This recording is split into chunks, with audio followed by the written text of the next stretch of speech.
The Haunting of Victoria Hospital.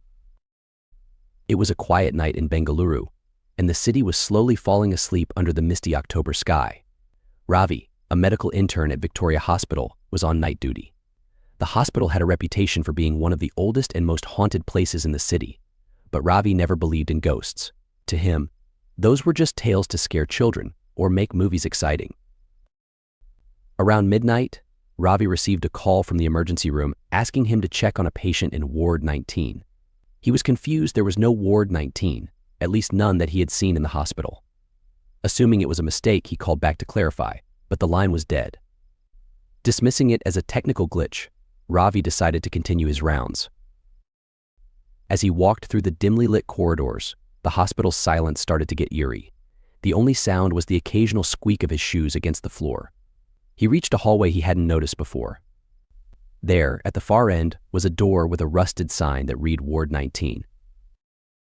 Intrigued, Ravi pushed open the door. The ward was unlike any other part of the hospital. The air was thick, and the walls were covered in peeling paint. Rows of abandoned beds stretched across the room, each one occupied by shadows that seemed to move. A shiver ran down his spine. This part of the hospital felt frozen in time, as if no one had entered for years.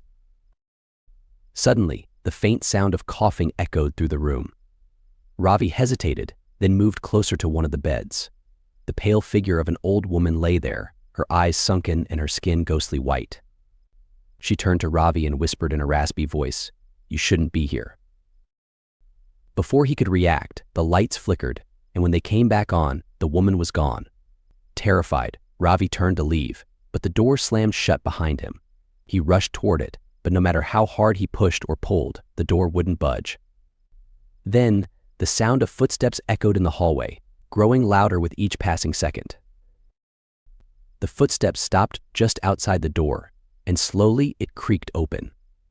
A figure stood in the doorway, its face hidden in the shadows. Ravi backed away, his heart pounding. The figure stepped forward into the dim light. It was a man in a doctor's coat, but something was horribly wrong.